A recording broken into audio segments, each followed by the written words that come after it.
At a recent Senate Judiciary Committee confirmation hearing for Andrew Duva, nominated to serve as Assistant Attorney General at the Department of Justice, senators from both sides of the aisle pressed him on a wide range of issues, from alleged weaponization of the DOJ to concerns about corruption.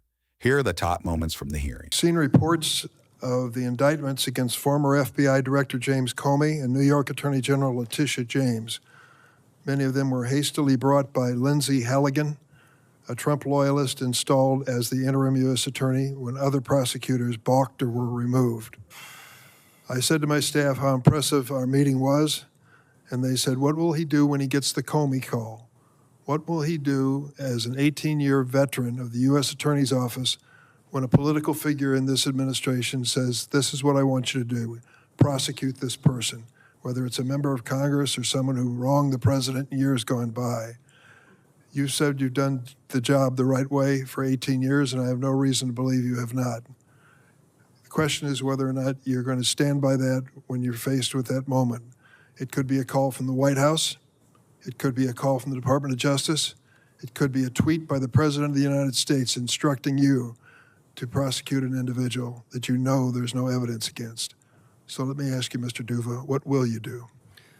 I will stand by. When I was sworn as an AUSA, I took an oath, and I take it seriously, and I bring it before this committee today.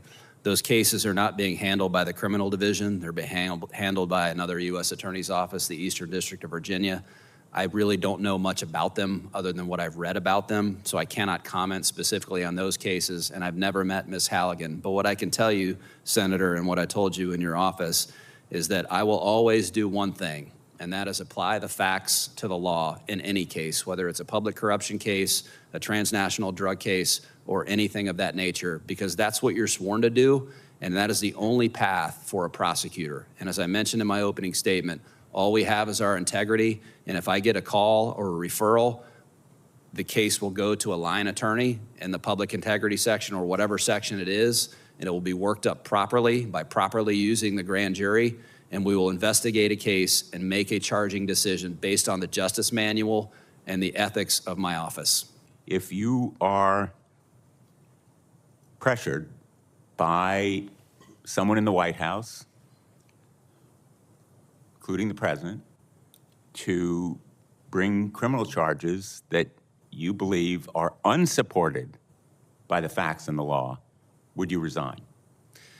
We're going to evaluate every case that we receive, Senator, based on the facts and the law, and we will have processes. I mentioned a prosecution memorandum that I will evaluate at the highest level of the criminal division, and I will consult with the Deputy Attorney General, and my decision will be based solely on the facts and the law in every case. And I'm asking what you would do if you are instructed to bring an indictment, to seek an indictment from a grand jury that you believe is lacking in facts and legal support. Would you resign? Would you stand up? Would you be counted?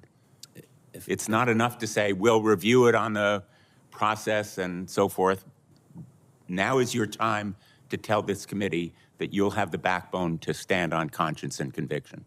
I don't think I'll be in that position, Senator, but all I can say is I will do what I've always done based on the justice manual and the process and the ethics of my office, is evaluate cases based on the facts and the law and make decisions. They will not be based on personal animus. They will not be based on tweets. They will not be based on anything but the facts and the law in each case. I want you to talk for a moment about what you will do to end weaponization of our legal system. Thank you, Senator Blackburn, and thank you for taking time to speak with me yesterday. I really enjoyed our meeting.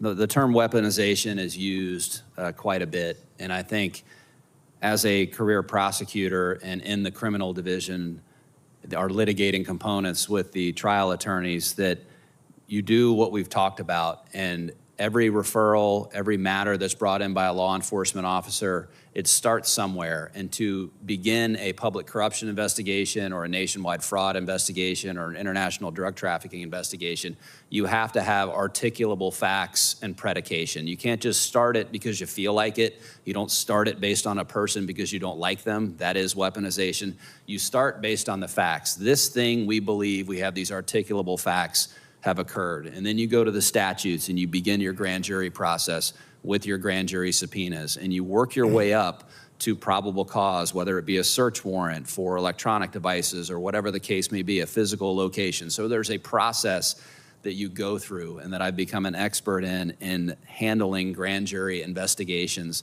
And there's so much value in that. You learn so much about your case from the grand jurors. Every grand jury that I've presented before, they have, at the end of it, they have thanked me for the scope and the breadth of the investigations that I've been involved in.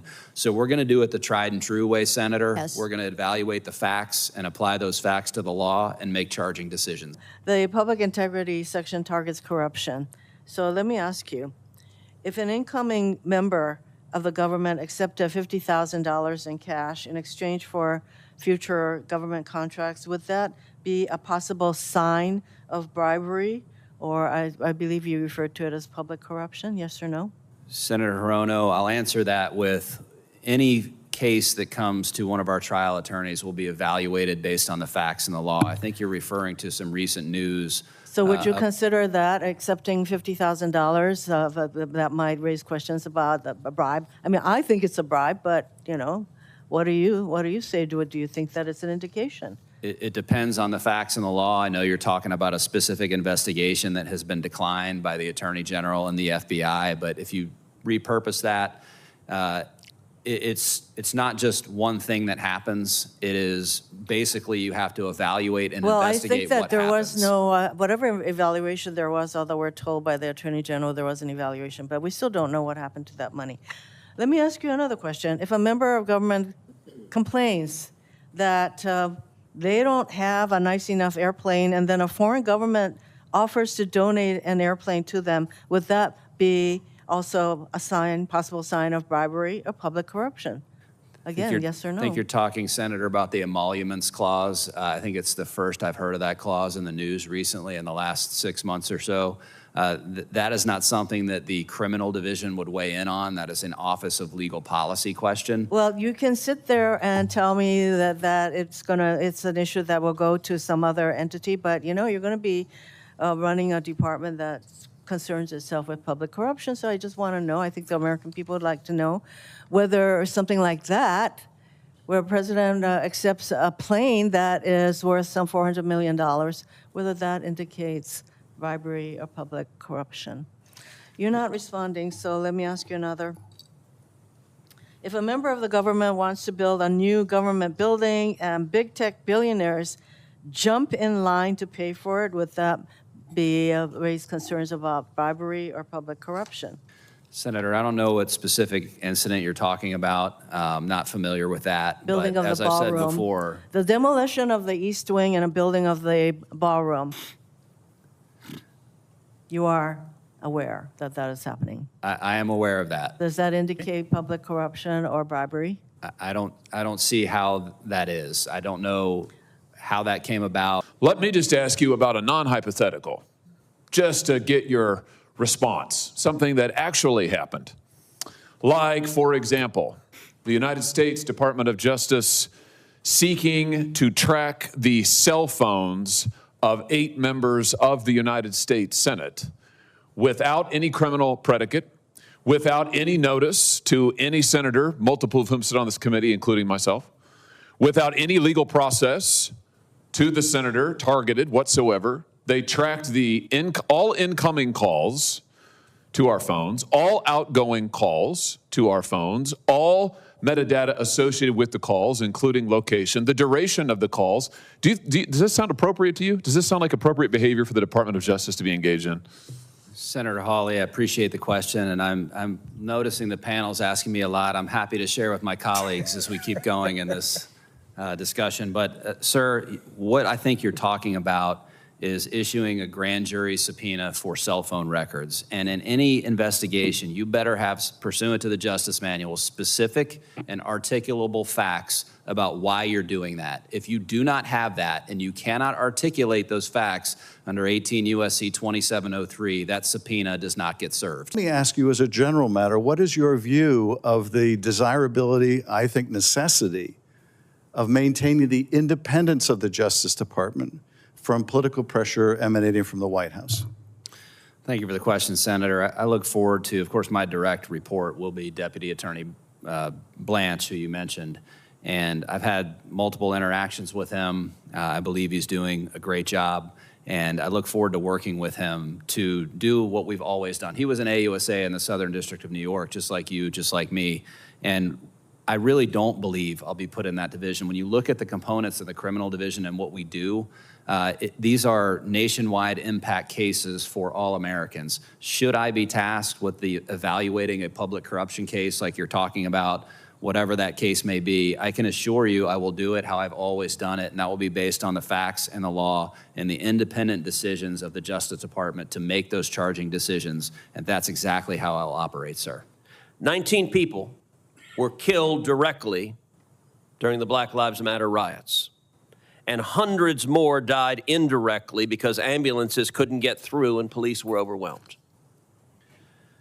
After the October 7th, 2023 attack on Israel, anti-Semitic mobs took over college campuses, threatening Jewish students, seizing buildings, and spreading hate.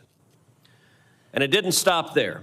In 2025, coordinated riots once again engulfed Los Angeles and Portland before spreading across the country. Mr. Duva, do you believe that these were spontaneous riots, or do you believe they were organized and financed?